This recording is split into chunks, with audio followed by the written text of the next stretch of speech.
Como você sabe, o Fala Brasil de hoje é especial, vai até o meio-dia ao vivo para atualizar o estágio da pandemia e trazer todas as dicas para você se proteger do coronavírus. Para nos ajudar nesta missão, convidamos o imunologista Fábio Castro, mais uma vez aqui com a gente. Ele é supervisor do Serviço de Imunologia Clínica e Alergia do Hospital das Clínicas da Universidade de São Paulo. Doutor Fábio, bom dia, obrigado mais uma vez, bem-vindo de volta ao Fala Brasil. Doutor, a gente acabou de exibir uma reportagem falando sobre a possível origem desse vírus. Na prática, doutor, para essa missão agora que nós temos, que o mundo tem, que o mundo está unido nessa missão de vencer, de controlar, de criar medicamentos, de testar medicamentos, de desenvolver uma vacina, faz diferença neste momento para os cientistas a origem? Se é um vírus que foi criado em laboratório ou se foi um vírus transmitido dos animais para os humanos por meio do consumo? Bom dia. Bom dia, Zucatelli. É um prazer participar novamente do seu programa. Olha, não faz diferença nenhuma. Evidentemente, isso tem que ser esclarecido. Pode ser paralelo ou no futuro, mas tem que ser esclarecido onde surgiu esse vírus, para até nos alerte para o futuro. Mas nesse momento, nós temos outras coisas para pensar, que são mais importantes. Bem, então vamos lá, vamos prestar serviço. É isso que eu imaginava mesmo, doutor. É importante, é curioso, a gente tem que saber de fato onde surgiu e vai ser fundamental isso nos próximos anos, até para evitar, se realmente isso foi criado em laboratório, que isso se repita, né, doutor? Então é importante a gente saber. Mas nesse momento, o nosso objetivo é vencer esse coronavírus. Muita gente, ainda mais nessa época, se automedica. Primeiro sinal de gripe, vou tomar um remedinho, tá ali, um remedinho e tal. Essa automedicação pode agravar o estado de saúde da pessoa, se aquilo não for uma gripe, e sim Covid-19? A automedicação está sempre errada, Zucatelli, está sempre errada. Todos os medicamentos têm ação, mas também têm os efeitos colaterais. Então, muita gente, às vezes, toma medicamentos que acaba prejudicando. E esse não é o momento para que isso aconteça, porque o seu sistema imunológico vai ter que ficar voltado para o vírus, né? Então, uma outra doença pode passar a ser uma comorbidade importante. Vamos lá, olha só, o Antunes já está... As pessoas estão mandando pergunta para a gente. Aliás, coloca o WhatsApp para o pessoal, coloca o WhatsApp, antes de eu ler a pergunta do Antunes, coloca o WhatsApp na tela aqui para as pessoas mandarem outras perguntas para a gente. Vamos lá, você pode mandar as suas perguntas por meio das redes sociais do Fala Brasil ou mandando o WhatsApp para a gente. Daqui a pouco eu coloco o número. Vamos para a pergunta do Antunes aqui. Em caso de crise respiratória, o paciente pode fazer inalação? Ou aí a gente considera isso uma automedicação ou não? A gente está com o tempo mais seco, aí tem gente que tem o hábito já de fazer inalação nesta época. Isso pode, doutor? Depende, né? O asmático geralmente tem um plano de ação para a crise. Então o médico especialista ele acaba dando um plano de ação que na crise como o paciente deve como ele deve se comportar e às vezes usar a medicação. Muita gente tem medo da asma, né? Eu devo continuar usando o meu inalador, o meu aparelhinho para inalar corticoide? Tem que usar como o médico prescreveu. Isso é importante, que essa asma esteja equilibrada. Então é a mesma coisa, automedicação não, mas se for necessário, se tiver um plano do médico, tem que fazer. Então é importante a gente diferenciar isso, né, doutor? As pessoas que já tomam algum tipo de medicação, como o senhor falou, o asmático, está acostumado com a bombinha, ele já usa a bombinha dele, ele não vai parar de usar. Peraí, agora eu estou com falta de ar, mas se for Covid-19 eu não posso usar? Não. Esta pessoa vai utilizar da mesma forma os seus medicamentos, mas vai buscar orientação conversando com o seu médico. É isso, né, doutor? É isso, e é uma asma bem controlada, ela não é um fator de risco, né? Então ela tem que ser bem controlada, tem que seguir exatamente as orientações do seu médico, não tenho a menor dúvida quanto a isso. Vamos lá, a Rosângela... Nada de automedicação. Perfeito, perfeito. A Rosângela diz que está entrando na menopausa. Importante a pergunta da Rosângela. O número do WhatsApp já ali, antes de eu ler a pergunta dela. Se você quiser mandar a sua pergunta para a gente também, utilize o nosso WhatsApp, é o 11 99 779 7777. Ou entre nas redes sociais do Fala Brasil. Vamos lá, pergunta da Rosângela. Ela diz que está entrando na menopausa e queria saber se isso pode afetar de alguma maneira a imunidade dela. É uma ótima pergunta. Ela quer saber se isso pode aumentar de alguma forma o risco dela contrair a Covid-19 a partir do contato com o coronavírus. Não, isso não vai acontecer. Provavelmente não acontece. Evidentemente, na menopausa tem que tomar cuidado com outras coisas. Por exemplo, a parte óssea, né? A vitamina D. Algumas coisas têm que ser feitas. Por exemplo, um bom exercício, tomar o sol, um sol adequado, sem exageros, mas não vai aumentar a chance dela pegar o vírus de forma alguma.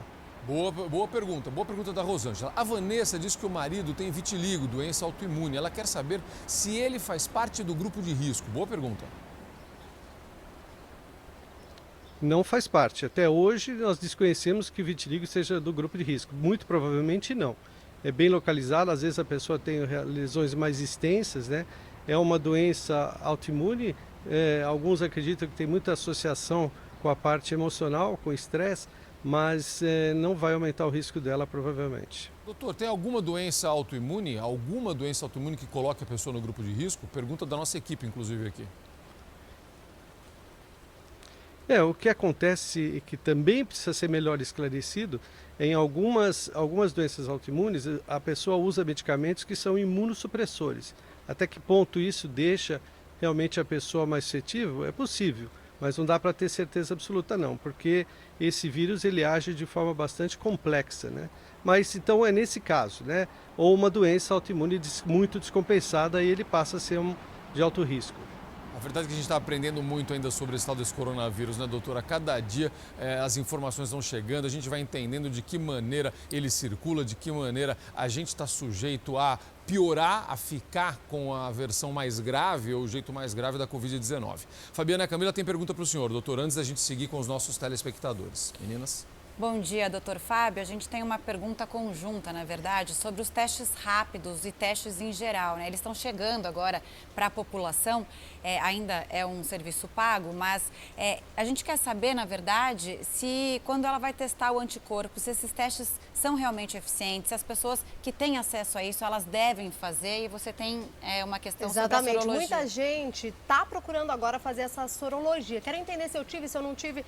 Então, uma pergunta é, quem teve, a ciência já sabe se realmente não vai mais ter ou se a chance é alta de não ter? E 2 é isso, a diferença de um teste rápido para aquela sorologia que a gente colhe o sangue, vai para o laboratório e depois volta o resultado? Isso é importante realmente fazer nesse momento, né? Quem tem acesso deve realmente fazer? Bom dia. Não, na verdade o teste é muito importante, né? Até para você mapear como fazer o isolamento, isso tem que fazer parte da estratégia. Existem diversos testes, alguns com sensibilidade maior, outros menores, né? Mas, por exemplo, você tem uma forma de detectar o vírus. Então, se você tem o vírus, a doença está presente. A presença do anticorpo leva a crer, alguns tipos de anticorpos, leva a crer que a pessoa já esteja imunizada. Mas ainda não dá para a gente avaliar totalmente isso. Mas tem que fazer o teste sim. Eu acho que o teste é fundamental, é importante que a gente faça o teste, uma grande parte, até para orientar como fazer a liberação das pessoas no futuro próximo. Doutor, tem pergunta de telespectador aqui. O Elcio conta que fez um transplante de rim quando tinha 17 anos. Ele tem 61 anos. Ele quer saber, por ser transplantado, corre um risco maior. Ele já está no grupo de risco porque ele tem mais de 60 anos. Agora, ele corre um risco maior por ter feito um transplante? Acho que a gente cai um pouquinho ali naquela história que o senhor falou ali. Talvez ele tome medicação por conta disso até hoje, né, doutor? Exatamente, você respondeu já, né? Na verdade é assim, se tiver tudo controlado, ele é risco por estar acima de 60 anos, né? Mas não necessariamente o transplante vai levá-lo ao risco, não. E se você me permite fazer uma parte aqui que a gente sempre deixa de falar, é muito importante a vacinação contra a gripe, né? As pessoas têm que procurar fazer a vacinação, existe uma campanha com a vacina trivalente, em algumas clínicas você tem a tetravalente, não deixem de fazer a vacinação, que é importante também. Doutor, vou aproveitar e falar um pouquinho disso então. Deixa eu aproveitar e falar sobre isso, porque a gente tem uma expectativa muito grande da vacina do coronavírus. E hoje é um debate muito grande das vacinas já existentes. A gente está aguardando, só para você entender, você, meu amigo, minha amiga que nos acompanha sempre aqui, ainda não temos uma vacina do coronavírus e eu espero que isso aconteça rapidamente. Mostramos algumas reportagens interessantíssimas no jornalismo da Record TV esses dias dos testes sendo feitos na Europa, inclusive com um rapaz de Portugal que é voluntário, e a gente espera ter um resultado rápido. Mas vamos falar das vacinas vacinas já existentes. Doutor, o senhor citou aí e falou sobre a famosa vacina da gripe e a importância dela. Este é um ponto fundamental, a gente tomar essa vacina e por que ela é tão importante nesse momento. E depois eu vou querer que o senhor fale também sobre aquela informação que circula ao mundo de que países que têm campanhas de vacinação e algumas campanhas de vacinação, algumas vacinas obrigatórias, têm tido uma resposta melhor ao coronavírus. Vamos explicar isso direitinho para as pessoas, doutor? Então, a vacinação da gripe, que é feita todo ano, é no sentido de proteger contra os vírus presentes aqui no nosso meio. Porque essa é uma época muito difícil, né? Essa época é difícil para muita infecção viral, é muito difícil para os alérgicos que têm alergia respiratória, aumenta muito os ácaros da poeira. E a vacinação é importante, porque você tem na tetravalente você tem 4 tipos diferentes de vírus e você vai proteger contra infecções virais importantes também, que é o que vão confundir nesse momento. Às vezes a pessoa tem um quadro de gripe, mas não é o coronavírus, é um outro tipo de vírus. Então as vacinas são estudadas no mundo todo, é feito um mapeamento e vê qual é o vírus importante naquele ano. Então façam regularmente, isso é importante, é muito importante ter essa proteção. Doutor, tem uma pergunta interessante de um colega nosso aqui. Ele fez uma pergunta sobre quem já teve, a pessoa que teve coronavírus, teve a Covid-19, se recuperou e não tomou a vacina da gripe. Essa pessoa deve tomar também? Eu acho que são vírus diferentes, né? Eu acho que a pessoa precisa tomar, sim. É outro tipo de vírus. Se ela estiver bem recuperada, já estiver bem estável, não adianta fazer no meio da infecção, porque já está... A gente não sabe até que ponto uma coisa vai interferir na outra. Mas estando estável já, eu acho que a vacina da gripe é importante, porque está protegendo contra outras infecções virais.